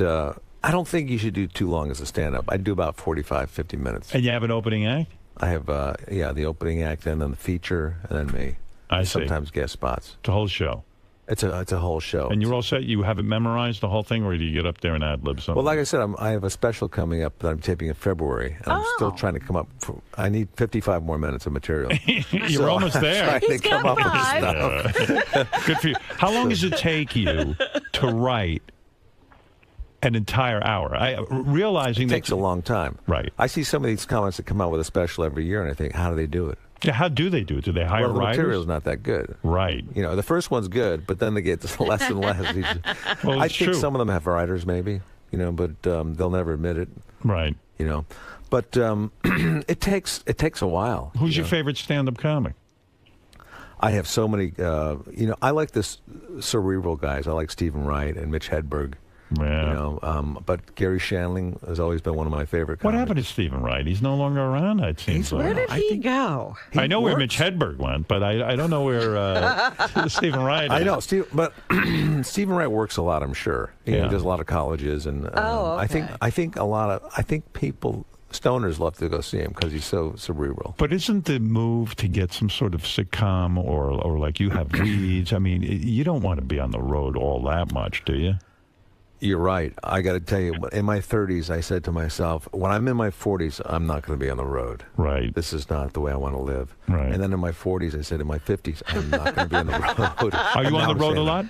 Well, right now I am because, I'm trying to get material together. Right. For February. But once you put that material on TV, it's dead, right? That's it. Well, it's on Showtime, so a lot of people don't watch Showtime. So can you go out to Caroline's and do something that's been on Showtime? Or, I mean, Yeah. All right. Yeah. And, some fuck people 'em. like to see it, yeah. That's right. Let them see it again. Who cares? That's But yeah, it does take a while to come up with good material. And I think a lot of it depends on your friends, too, who Right. you're hanging out with. And, like, if you go to those basketball games at Gary's, there's a lot of, like, comics up there. Right. And so you're always kind of jamming, and you come up with stuff, Brian, go ahead. You're on the air with Kevin. Hey now. Hey now. Hey now. Hey Kevin, love Weeds. The most outrageous scene I have ever seen on TV was when you were on a chair about to commit suicide, and my wife and I thought you couldn't commit suicide. It turns out you kicked out the chair. And then you're hanging there jerking off on a letter from your wife's lawyer. Is that true? It was an autoerotic asphyxiation scene. You tried it? We were trying to lead the audience to think that I was about to commit suicide. Right. But really, if you know my character, it's so typical. That's a fascinating thing, jerking off and choking yourself. Choking yourself, hanging and getting like jerking off isn't good enough. I mean, you have to choke yourself and I choke. know. Yeah. I mean, it's a very dangerous. People die from that. Yeah. You should have a spotter. With that karate guy. The karate guy. David Kung Fu. David Carradine. Kung Fu died that way. Yeah. Right. How bored do you have to be with your sex life? Have you? I would never try that in real life unless somebody broke into my house. Then I think, okay, I'll give it a shot. I'm so disgusted with my masturbation that I just want it over as quickly as possible so that I can get back to whatever it is I'm doing. To me, it's just getting. You're not tying something on a rail. I'm not building a day around it. It's not like a date. You know what I mean? I want that shit out of my system so I can get back to being a regular guy. You think of it as more of a hindrance. Yeah. It's like my friends. I have a friend that he will only eat out of necessity. He hates it. Eating, I love. To me, it's like having an orgasm. Are you a foodie? Yeah, I love food. Oh, you are. Yeah, but masturbating, it's just strictly to get rid of the anger and the hostility that builds up in me as a man. I mean, it's nothing I want to sit and spend my day with. I'm not going to pour a glass of wine and masturbate. All right. Listen, Kevin. Listen to me. This has been really fun. I really like coming here. I love seeing you. Yeah, this is great. You're always such a great guest. Kevin Nealon, of course, and you must go see him. The man is in New York, not for his health. And would you ever move out of New York City? Yes. I don't mean like to Greenwich or, I mean, would you move to Minneapolis? Yes. Some of the best times of my life, this sounds weird, but I'm a homebody anyway. It really doesn't matter that I'm in the greatest cultural center in the world because he doesn't take advantage of any of it. I have beautiful windows in my apartment. I don't even look out them. So I might as well live in a box. Yeah. When I lived in Hartford, Connecticut, I loved it. When I lived in Detroit, I loved it because it was all the same. Yeah, yeah. Whatever the walls were, I sat there and I waited for the next radio show. I never went out. I never went to anything cultural. I never had a lot of friends. So, to me, I could live anywhere. It makes no difference. Yeah. The weather might matter. I don't know. Minneapolis. Well, I is all would that like to good. go. I would like to live in a California type or Florida type where I like. I'm jealous of Bubba the Love Sponge. He's over there in Florida. Yeah, yeah. What a lifestyle! This guy always goes out. Always able to interact with the out of doors. You see how horrible it is out today? It's cold. It's wet. It's disgusting. Yeah, that's true. What do I That's need true. that for? But this is where I am. But you don't appreciate the weather unless you live in New York City. When I lived here, I never appreciated the spring so much when it came around. Right. Or the fall. But winter's horrible. Winter is horrible. It's not worth it. And it goes on forever. It does. It does. Like, I want to go for a run today. I know I can't. Does your back bother you when you run? I stopped running because of my back. No. By the way, I have to talk to you off the air about this. Okay. He's got a back problem? He has two problems I know about. He has frequent urination. Whoa. And he has back problems. Who, me? You. Not so much with the back problems anymore. Well, I know about frequent urination. At night, yeah. I want you to read a book by Dr. John Sarno called The Mind-Body Connection. And he will Do you read books? I haven't read that many lately. But this is one that will change your life. And frequent right? urination is something that can be stopped. Without any, no medication. No medication. Listen, I've had a lot of people sign a petition to get it stopped. No, because Kevin hasn't spoken about this, but I know about it. He's up and down all night? It's something he's not proud of. I'm exhausted. I'm exhausted during the day because, I'm half asleep on my way to the bathroom all night. Right. How many times do you urinate at night? 4 or 5. Yeah, wow. I'd probably get a better night's sleep if I started on the toilet and get up to go to my bed. And then you have probably a ritual before you go to bed where you stand there trying to pee forever. No, I could pee. You can pee. But here's what I want to do. Sometimes I'll wake up in the morning and think, how many times did I get up last night? So I want to get one of those bead things where you can slide, because An abacus. An abacus. And it's hard to get back to sleep after you pee. Actually, I go right back to sleep. Oh, that's good. Yeah. Listen to me. You hear what I just said? Listen to me. I want to read that book. Read the book. Why? Because you had that problem. I don't have the problem of frequent urination, but I've had every other problem in the book, including back pain. Yeah. And you can run. You meditate too, don't you? Transcendental meditation, yes. I talked to Andy Kaufman about that once. What do you say? He went on for like an hour and a half, and I was such a fan of his. I didn't listen to a thing. I was just looking at his face. Right. What, you didn't hear a thing he said. Nothing. You were just trying to have a conversation. That's like I'm me. nodding. When I was in a meeting with Michael Jackson once, and what little I knew of him, I was sitting there, and the guy doesn't say a word, and his agent leaves the room, his manager. And now I'm stuck there with him alone, and I'm thinking desperately, what the fuck? We're just standing there. We're just sitting there looking at each other. So I go, I knew he was into Deepak Chopra. I go, yeah. So Michael, and I know of Deepak Chopra. He was part of the Transcendental Meditation movement. I said, Deepak Chopra. He goes, Deepak, Deepak. And I'm like, oh, fuck, I think we're out of conversation again. That was the entire conversation. So like you with Andy Kaufman, if you mentioned TM, he would talk.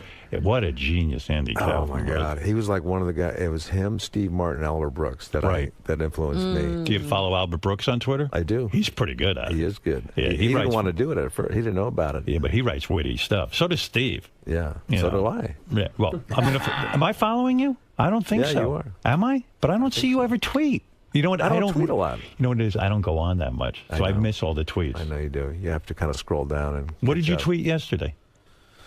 I think recently the last one was the public toilets at the airport don't give you enough time to check for worms with the auto flush. Don't you find you're sitting there all day thinking of something wonderful? No, I never do. It usually just happens. Like this morning, I was reading the paper and I saw that Sandusky was. Rearrested, yeah. And I'm thinking this guy should withdraw from the race too. Well, listen, Kevin. I'm going to get that book though. What's it called? Book. It's called The Mind-Body Connection by Dr. John Sarno, Sarno. Okay. And I think it'll help you. And look up in the back, frequent urination. So what you does he get say just go about to it? that part. Well, Is it bad? Because I don't have diabetes. I don't have a small prostate. It can be taken care of. Wouldn't you like to get a full night's sleep? You don't need Flomax. I would love to know what it's like to have a full night's sleep. Let's just put it this way. It can be controlled just through your mind. Oh, I got to go that whole route? No, it's not a whole route. It's very simple. Is there just one phrase I could say? No, it's not. Nothing like that. No phrase. But it's a mind-body thing. It's a mind-body thing. I'm supposed to think about something else. No. Well, yes. No, yes. Yeah, no. Listen, I'm not the doctor. Don't take a shortcut. Just read the fucking book. He's asking me for what he just wants. Give him the message. What am I, Reader's Digest? Right, listen, I'm like you. Do I really have to read a book? I'll just pee. Fuck it. What are you doing tonight? I'm going out to dinner with some friends. Oh, look at you. Who's those friends? Which friends?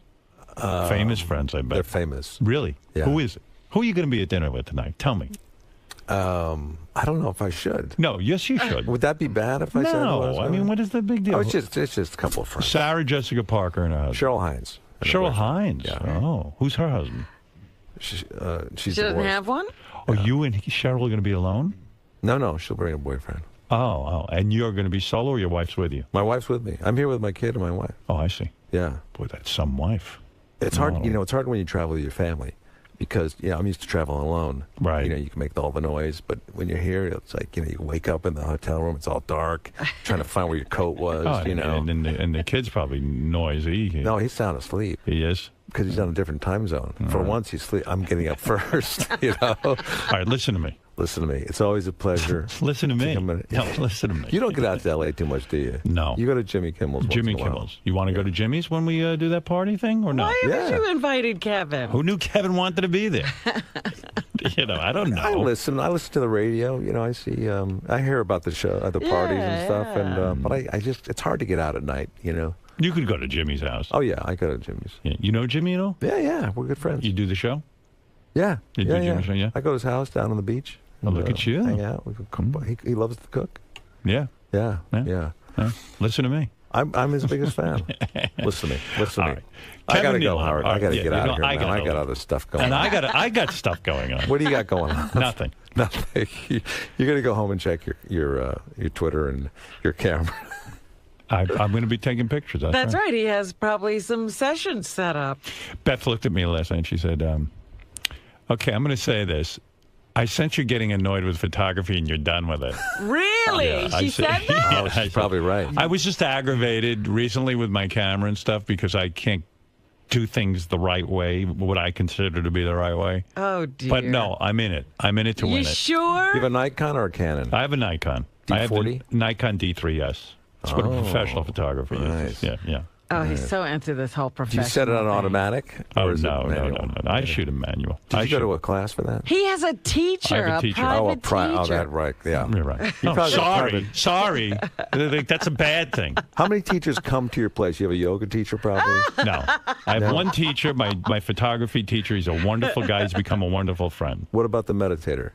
I meditate on my own. I mean, I learned when I was 18. Oh, you've been doing it for a long time. Yeah, I'm fully committed. He does have a personal weatherman, though. That's right. Oh, nice. And a court jester. And I have a personal magician. Hey, I'll come over to the house. That's right. That's good. Let's see. Today I have the photographer at 1. At 2, my magician. All right, listen.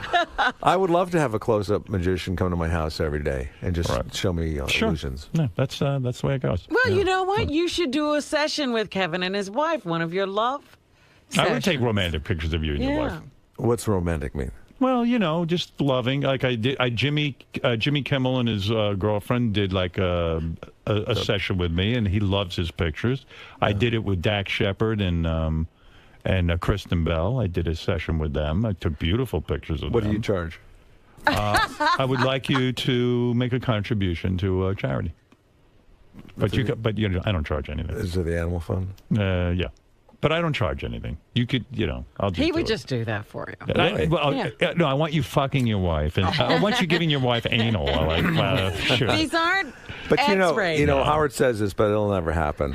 I was on the Today Show once with Matt Lauer. Yeah. Right. And he wasn't interviewing me, but he passed by. Right. I was with the weatherman, Al Roker. Right. And we talked for a little bit because we know each other a little bit. And he said, we ought to go golfing sometime. I said, yeah, let's do that. Right. And as he was leaving, I said, Matt, he turned around. He said, we're never golfing, are we? He goes, no. See, I see Matt all the time. Do you? Yeah. He was at my house for dinner the other night. Oh, really? You have a lot of dinner parties? No. Just I like Matt. I like Matt and his wife. Is he the magician? Yeah, he does He's magic the tricks. I just want to show you that I have show business friends, too. You do. In fact, he's probably my only one, I think. No, Him and you Jimmy have a lot Kimmel. of friends. No. I listen to you all the time. You're always going out with somebody. No. I really am not. I mean, I don't know a lot of people in show business don't want to be associated with me. I think you think that. I think I know When you go it. to these Jimmy Kimmel parties, you're a little shy. I'm the toast of the town. Yes. And then when someone like David Arquette comes in, right? Or what's his name? Rob Zombie? No, the good-looking guy. Oh, John Stamos? Stamos, yeah, I know him. Yeah, he's fun. Yeah, so No, but I wouldn't take pornographic pictures of you and your wife. I would take like nice, loving. No, he does beautiful portraits. A portrait. Black and white? I do some black and white, and I do some color. But when I do a portrait, I take pleasure in it because I know people enjoy it. One of the best photo sessions I ever did was with Krista Miller. Yeah. Crystal Lawrence, you know. Do you know who that is? No. No. But I'd like to see your work. All right, I'll show you to you. Is it in that book about peeing? I'd like to see it. No. But if I took a picture of you, it would be sophisticated. I mean, maybe just a hint of nipple from your wife. See, that's what I thought when you said romantic. No, romantic meaning loving. Loving. Yeah, I would like that. Yeah, even with your kid couple, you know what I mean? Like he would do a family. We just had a photo session. I did a photo session for my friend Richie recently. I did him, his wife, and his kid. We just had a photo session with my kid and my wife for a Christmas card. It's not going to be ready in time. But that's good. The woman was very good. She was. What was her name? Dana Patrick. Oh. Out in Los Angeles. What are you doing? Checking your phone? Yeah, I'm going to show you the picture. Photo. Let me see. Like I took it with the iPhone. Let me see. Let me see what you're doing over there. I'm a professional, so I can tell you if it's a good picture. Okay, hang on a second. This is the one I took. Oh, who wants to see your work? Oh, you see, that's good. It's as good as anything I do. And he just took that with the iPhone. I mean, quite frankly, it's better than shit I do. See, you like me. There you go. Everybody's better. That's right. Everybody's better. Actually, that's insulting that it's that good. But here's the one I took on the Hipstamatic, which I thought was pretty cool. Let me see what you did. That's the photographer. Well, that's very good. But that's nothing. That's pushing a button. Yeah, that's basically what I do. Yeah. No, that's very nice. Be nice if you could see the person's face. I know. You might want to lighten it up a little. All right, listen. That's the last one I'm going to show you. What is this? That's just the family. Was that your wife? Good Lord, her body is perfect. Motherfucker, she's hot. No, that's my son. Oh, your son's hot too. Yeah. No, seriously, your wife is a gorgeous, stunning. What did she do? Was she a model or something? You know what? She looks very young too. Yeah, I mean, what is she? She's an actress. She's a comedic actress. She's an actress? Yeah, yeah, she's great. Oh my God, what a beauty! How tall is she? 5'7". What does she weigh? Like about one? She weighs 114, 113. Oh, that's so perfect. Those are real breasts or fake? They're real. Model. What does Beth weigh? Beth weighs. But she's like 6 foot, isn't she? No, she's 5'10". But she's like 119 or something, something crazy. She could say 190. No, 190. Yeah, she's pulling her leg. Wow, that's some wife. How long did it take you to get a wife like that? I mean, like get into bed with her. You know what I mean? Like, did you have to work her for like months or? Like, I know you met her. You met her. She was in the makeup room. I would have to check my journal. No, but seriously, did it take more than a week to get it? Yeah. It did. Like I said, I don't move fast. 2 weeks? Probably about a month. Would you answer a question honestly? When you're making love to a woman that hot, is she the hottest woman you ever made love to? Yeah. Okay, good answer. Could you hold out long in terms of when you can? Yeah. When you say long, how long? 35 minutes. Are you shitting me? When you say 35 minutes, you mean the actual intercourse? Well, you know, The whole we thing. take breaks. Oh, the whole act? No, I'm saying when you enter her, from the time you enter her to the time you're done, how long are you there? Well, I know it doesn't take you long. I was with Beth last night. I've been with this woman 12 years. I don't think it lasted more than 1 minute. She looked great. I'm stroking away, and I said, you know what? I jerked off 2 nights ago. I should be able to hold out a long time. I'm pretty unloaded. Yeah. I'm 57 years old. When are you going to be 58? January 12th. Yeah, it's a Oh, yeah, you're right few behind days me. away. Yeah. Yeah. But you hear what I'm saying? Yeah. I just masturbated, and then all of a sudden, here I am with her, and I thought, well, at my age, I'll be able to really give her, like a porno ride, like, multiple orgasms. And I was like, yes, You're saying you can hold out for a long time? It depends on how tired I am. Because I I'm look really at your tired. wife as a stunning woman. Well, the other day, she said, you want to fool around? And I said, let me see what I can do. She goes, I feel like I'm talking to a banker. But you can hold out for like 15 minutes? Sometimes. Wow. Yeah. Wow, you're good. Hey, But it's not about being good. It's about being tired. No, it's not. Yeah. How long did you hold out with Jan Hooks? When you're in bed with her. I have to look at my journal. Wow. But you like these pictures, right? Yeah, they're good. They're good. They're very good for amateurs. Yeah. They're He's fine. taking it with an iPhone. They look great, actually. But if you blow them up, they're not good. Yeah, terrible. Yeah. Terrible. No, But yours are like clear. They're fine. Yeah, and I can do that. That's lighting. There's like a billion pixels. That's in when you yours. use flash, and I use multiple flash. I sometimes use as much as not a flash on your camera. I'm talking about a studio flash, 4 or 5 different lights. But do you use film or do you use digital? No, digital. Oh, but the real photographer uses film. Not anymore. They've all gone The digital. new guys, they're all The new digital. guys, yeah. Right. Yeah. No, they're all everyone does digital.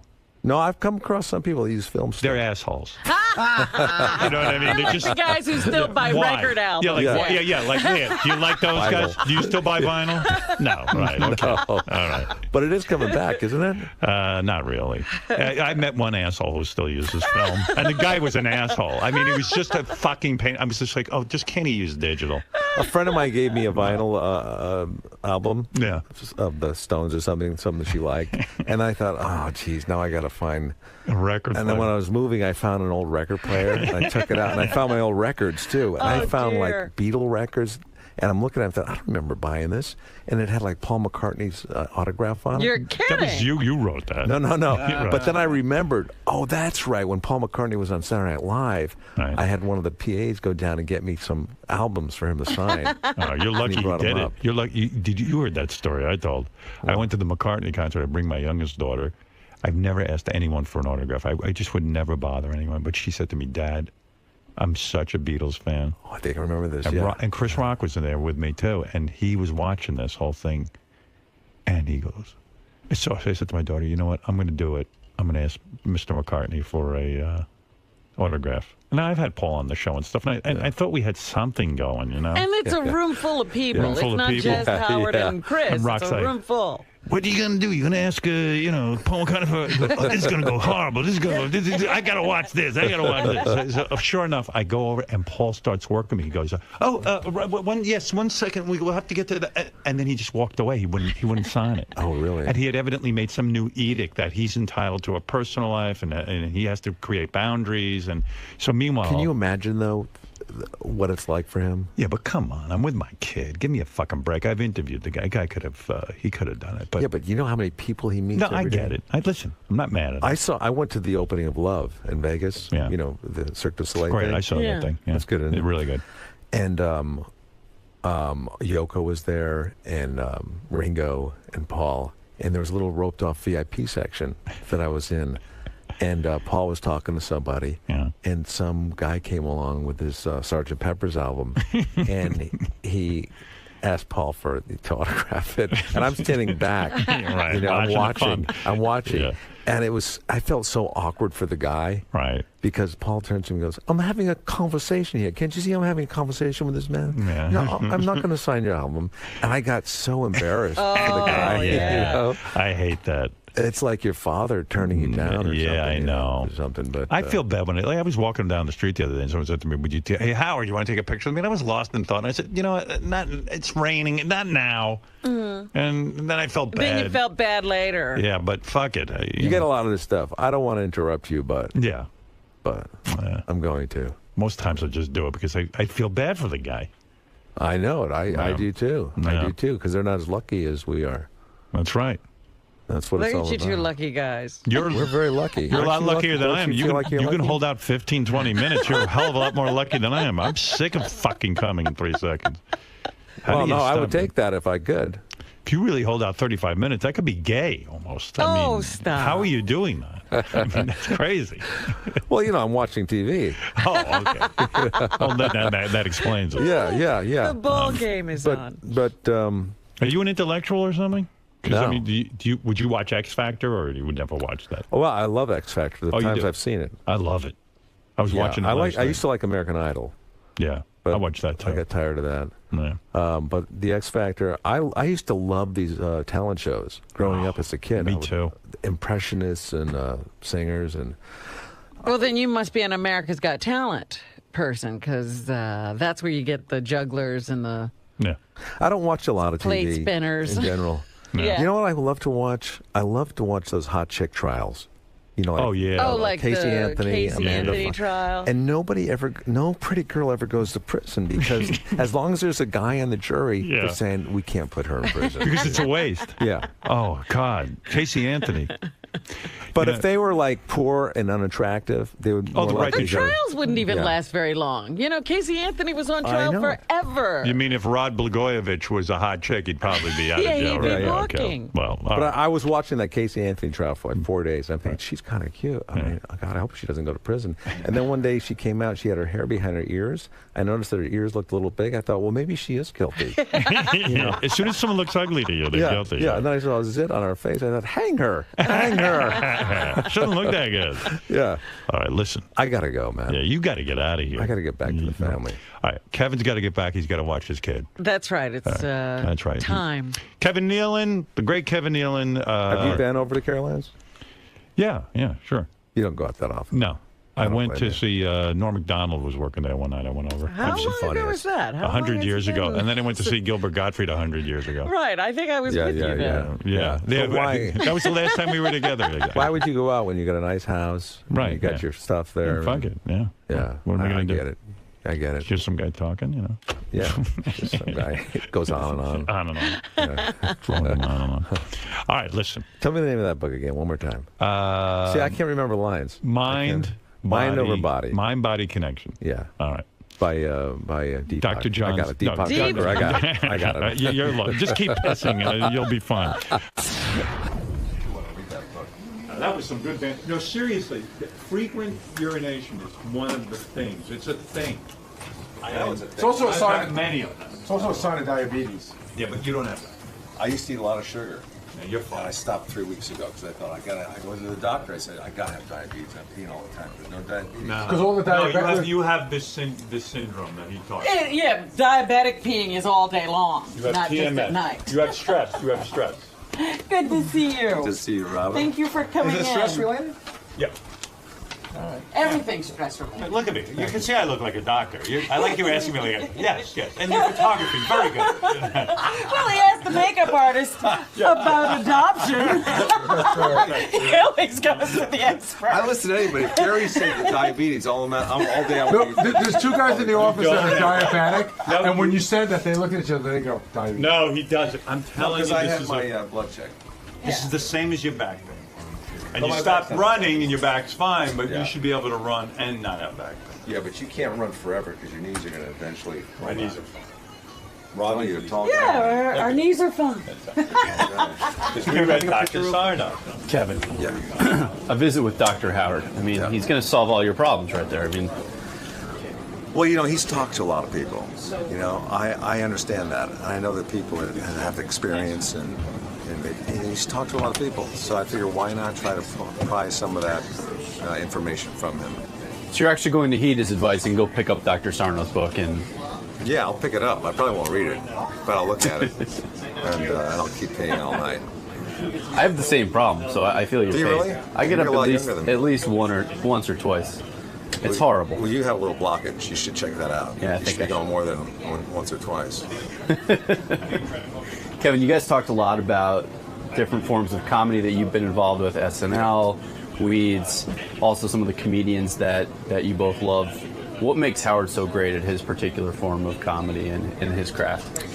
I think his honesty probably is the biggest. I wish I could be as honest as he was. But, he's not afraid to talk about anything. And he's, as a listener, you know everything about him. And that's what draws you in and keeps you there. I think so. I think that's part of it. I think that, because he's so good at what he does, he's probably the best interviewer I've ever worked with. And you guys were in there that was a marathon. I mean, you were in there for well over an hour. Yeah. I've never had sex that long. And neither is Howard. That's for sure. All right, man. Good luck with your stand-up, and thank you. See you again soon. Thank you very much. Had a good time.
I'm looking at him laughing and him giving him the dirty eye. Evil eye. The dirty eye. That was funny. I want to bring someone else into Howard, this too. Howard. Oh my God. I have hair now. What are you doing? Oh, you guys fucking kidding. Why are you doing that? What's going on? This Are you lady doing over this for the hair? Huh? You doing this for the No. No. I always want hair. Come on, Benjamin. And the eyeliners, the eyeliner, the hair, the hat, the beard. Looks handsome. Oh my God, everything, Dude, we're the whole thing. I want to bring someone else into this too. Do that at Who home. sort of faded away a little too easily. You know what he looks like? You know when you watch a bad sitcom. Looks like Andy Kaufman. But you know when you watch a really bad sitcom. Yeah. Like say Urkel, and Urkel's cousin comes. Right. So they just open in a really bad outfit. Right, this is Urkel's cousin. I want to put someone else into this too. So, I don't know what to do about this. Benji's dressed up weird, like almost in a Halloween costume, I guess. Does he not know that Christmas and Halloween are different? Did you see him? I haven't seen him. He has long thank hair God now. He has a wig on with long hair. Oh, dear. And I just said, See, this is... Yeah, I said to him I don't beforehand. think this relationship is real at all. I'm not going to address it, Benji, because I just, and he's wearing eye makeup, and I just said to Benji, we are work, and I know you're trying to get on the show and do some weird stuff, but I don't know. I mean, he's trying. I know you're trying. Mm-hmm. What's going on? Just tell me what's happening. This is for my benefit, obviously, right? You're wearing a wig and. Well, It's getting weird. And that beard is weird and everything is weird. I actually, listen, I know it's shocking to you because you know. Okay, all right. All right, I'm Never done. mind. I'm done. But wait, do I look that weird if you just looked at me? I just saw him on the If you didn't monitor. know me already, did I look that weird? Yeah, you look weird. It's just the whole thing's peculiar. I don't know if I didn't know you already. You just look weird. Your beard is dyed. You're wearing a wig. Eye makeup. Your eye makeup. Yeah, you look weird. Yeah, you look. I don't know what you're doing. And what are you wearing? A toupee? It's this woman offered me. It's I don't know. She gets. Is it a hair offended when she weave? call it toupee. I don't know. She says integrated hair. It's not mine. So what's on top? Oh, that's. Is it sewn into your hair? Yeah. Let me see. You're No, looking at a hat. No, let me see the top. It started coming. It's not fitted right, but It's like a chick. but it looks good, doesn't it? I mean, it looks like hair. Looks like he has cancer. Yeah, I mean, it doesn't look like real hair. Well, I mean, it it's looks like not- a wig. It's because this woman tweeted Elisa. She wanted to offer me hair. Yeah. And she came over. She was like, but this is not the way it would fit. Really, this is someone else's hair that she's fixing. Can you take it off, or is it like glued on? It's like it's Sewn in? Yeah. I honestly think it looks great. Howard, Yeah. could Benji? I know you've been working in radio for years. Could you talk on the mic so we can hear you? He won't. sorry. He refuses. He's too busy looking at himself. Yeah, he looks so beautiful. And he has this weird look when he looks at himself. He opens his eyes wide like Right. like a supermodel. He's ready for a photo shoot. Yeah. But I do look good, don't I? No, you look like you're wearing a wig because the hair looks fake. It's not like real looking See, I think hair. it looks real to me. Yeah, all right. Well, I think you looked fine the other way. All right. And he has this weird voice when he looks at himself. He's an oddball. I want to look better. If this doesn't look better, I'll try. And how do you take a shower with that thing on? You can shower with it. Can you get your hair wet? Yeah. And did you get into your scalp? What? No. You can't wash your scalp. Yeah. Well, Yeah, no. it's no. You can No, get. no. Yeah. Can Well, you wet your some scalp or questions not? are yes and some questions are no. Yeah, but it was one question. Can I'm you pretty wet- sure the scalp, would get wet. Oh, you haven't showered yet? Well, it's just put on yesterday. Okay. Yeah, and I showered beforehand, but she showed me it's like there's holes in it. Yeah. Are you having fun with your hair? Yeah, I think I look really. I've always wanted to have hair. Right. Okay. So you're gonna wear that to the Christmas party? He always shows up weird to the Christmas party. I don't know because like this is someone else's hair that she's fixing and Right. she had with her, but it's like $1,100. So I don't know if I want it for 11. I want to try it out for a day or two to see. It's $1,100 for how long does it last? I think 4 to 6 weeks, but then I don't know how much the application is each time. It's a lot of money, I bet. Yeah. But you at least have the hair. Yeah.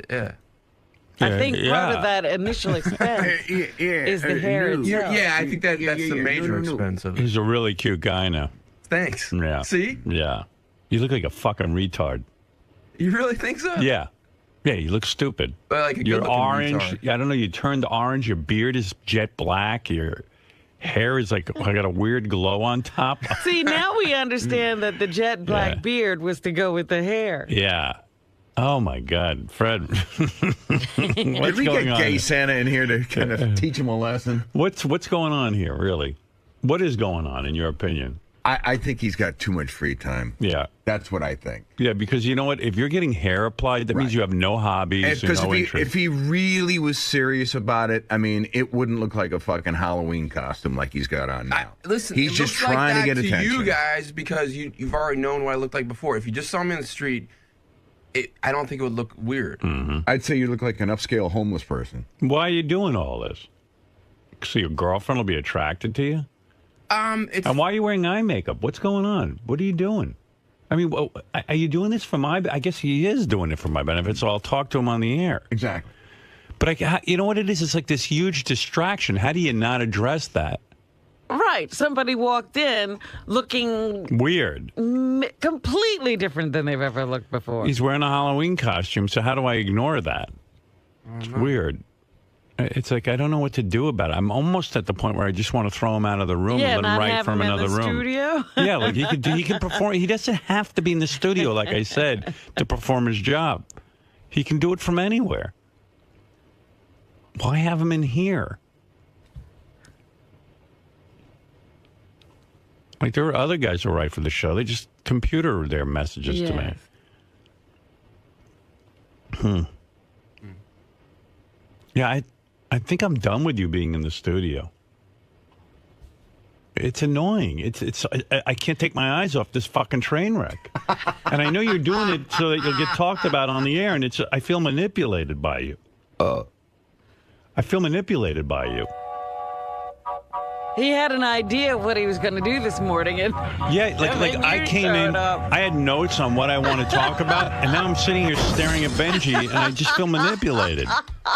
And I really can't hide you. Like, I see you out of the corner of my eye, and this big wad of hair is on. And honestly, I've always wanted to have hair, and this was a way of trying. No, you don't. But you never did this on your own, Benji. Hey, we have a vacation coming up. Do it then, and you'll be burned out on it in 2 weeks. Try it out when you're not here. In the meantime, like, it's just so weird, like the eye makeup and yeah, like all of a sudden. I understand it's startling, but I swear it's not like I want to look good. It's not. Why are you wearing eye makeup? What is that about? Like big black eye makeup? Who's putting that on you? Lisa did. She said it looked. She did it when? Yesterday? Yeah. So you don't. What do? You keep it on. You sleep like that. You do everything like that. She wants you to wear eye makeup? She said it looked good. Yeah. It doesn't look good. Dude, you're a man. And you're not a feminine man. You're not a rock star. Yeah. If you had a guitar and you were on stage, I guess it would be. Even if you were, I wouldn't go to your fucking concert looking like that. I really wouldn't. Well, you heard his music. Give you a free ticket. Yeah, you're not Bowie. Good Lord. You've heard of Ozzy Osbourne. That's Blobby Osbourne. Blotchy Osbourne. Kevin! Blotchy Osbourne. An Ozzy impersonator. What a fucking weirdo. You're so fucking odd. But I know you want to project that. Now I'm caught up in it. No, I'm not. No, I'm caught up in it. What do you mean, no, I'm not? I'm not trying to project it. Yeah. Why would you come to work like that, Benji? I said to him, as soon as he walked in, I go, we're working. You get that, right? It just looks a bit weird. And you're not going to keep that big, heavy, hot wig on all the time. It's like walking around with a hat all the time. A lot of guys do. Yeah, a lot of guys do, but you're not going to do that. Your head's going to break out. You're going to get blotchy on the top of your head. Just fucking get over it. Listen, if it doesn't work, I'll take it off. But you don't think it looks so good? Do it over vacation. All right. You know why you do it in here? Because you do it in here and it's sort of acceptable because we're on the radio. Go walk around like that in your real life. That's Go home. Go home to your mother. Yeah, let your mother see that. The one you're afraid to get your ears pierced. I'm asking. And let her see what you're doing. If you just saw me and didn't know me, you didn't think it would look... I don't know. I know you. He can't do that. I know you. You look weird. If I just saw you and I didn't know you, how could I know you? I know, but if you didn't, do you think it would look that weird? Yeah. Yeah. I think you look strange. You don't think it would look like you would say So that? stand up and stand over by the microphone so Robin and I can look at your brother. Can I jump in on this part? Yeah, and I got to be done with this. Yeah. I would say, Benji, if I saw you and I didn't know you, I would say there's a guy wearing obviously fake hair with mascara on. And plus, you know what? You're not in that good. Like, you know, you lost weight. And Oh, I congratulations. gotta get in a lot better shape. But you're fucking pudgy. And Oh, you I got, know. You know, and you I got 30 more pounds to go. Yeah, you look weird. I got 30 more pounds to go. Stand over You there. know Just what? Let me You see what it actually looks like. look better on camera. Yeah, stand over there. Yeah, He stood up. I was like, oh my God. yeah. I know. It's just this peculiar look. Go over and stand there, and I'll see your whole body with your new hair. And he's Oh, starting man. to sweat too. Cause Yeah, he's a little sweaty. Because he's got his and pea coat on. He's got the oily. fake hair on. And I think that dyed beard makes the sweat beads kind of pop more. And look, it's working. He's trying to keep his. You know, ever see a woman who gets a facelift? Right, He's trying she to keep. wants- He's trying to keep his face straight. Right, he's trying And to he's- keep whatever that look is he sees in the mirror. He's Like, trying he's not like to this. blow it by moving his face. I think I look like Colin Farrell. I think I look good, but You if you look don't, terrible. I believe I'll. And Robbins makes a good point. On camera, it almost looked okay, and in person, it looks ridiculous. Yeah, because the whatever that is under your eyes is a weird color. Yeah. This girl is advising you wrong, and you don't look rock stars. You're very short and chubby. You kind of look like the guy who shot the president, like a Hinckley? like a Hinckley type. Wasn't like he good weird. looking? No. No. There's nothing good looking about him. You just look odd. I mean, there's even sparkles on his face. Yeah. On his cheeks. Is that sparkles or is that sweat? No, it's sparkles. Just a little both. Look at the face he It's makes. wet sparkles. He goes like this to me. He goes, I know. He's like a supermodel. yeah. Listen, I think You look like a It's fucking Zoolander in here. You look like You look like Zoolander when Ben Stiller starts posing like a model. That's what you look like. Wasn't he supposed to be good looking in that movie? Dude, stop it. All right. And then, oh God, I forgot the nail polish. Right. He's undergoing a transformation. This is not just a makeover. So he can look attractive to his girlfriend. And I do. Yeah. I'm sure you do. I'm sure she doesn't think of you as a joke. All right. And then she can't touch you because she'll knock the glitter off. Your hair will come off. There's no way she's attracted to him if she's doing this. She is definitely attracted to him. Yeah, okay. All right. I'm telling you she's not. I don't care what So kind of she game puts this this is. stuff on you and you two make out. Is that what you're saying? Yeah. And when And I mean, You have to get into all this to get a kiss? as long as the tanning stuff is dry, yeah. yeah, and dude, it looks, I'm being honest with you, you look fucking stupid. It looks ridiculous. I know you want hair, but it doesn't look like real hair. All right, so I'll try. And you look She's stupid. looking into stem cell stuff too. I'll look into different Stem things. cell. Yeah. Right. Okay, thanks. Yeah, she wants to create a new human being. All right, thanks. She's going to start with. You got to Genetic stay out of my eye line. engineering? All right. All right, because I'm going to throw you out of the studio because it's so distracting to me. I got it. All right, thank you. Yeah. Wow. Whew. Wow. Wow. I hope on some level this is just a goof. Really? And not real. Yes, Kat, you're on the air. Hey, Howard. I just wanted to say I was watching Howard TV. I've never laughed so hard as when I saw Benji's beard. And I'm so sorry, Benji. I feel so rude saying that, but it does look absolutely ridiculous. Well, what was really weird is I was walking out of here on Thursday after the show, and Benji, for some reason, was walking in front of me. And then I just stopped to say something to him. And he turned around, and I saw up close, you know, when he dyed his beard, but he left the dye on all night. Right. And it was weird blotches of black, and then all of a sudden, like normal beard, and then black beard. And it was so peculiar. I was like, how is he walking around like this and not ready? Like, just, what is he doing? That's why I think it's shtick, which is kind of annoying because he can't think it looks good, and she can't think it looks good. I mean, Well, if a woman was truthfully. constantly trying to put wigs on me and makeup and nail polish, and I mean, first of all, who has time for all of that? Yeah, she's like... It's ridiculous. She's treating Benji like a doll. Yeah. And Benji, you looked good beforehand. I mean, and what does this mean about stem cell research? What is she doing?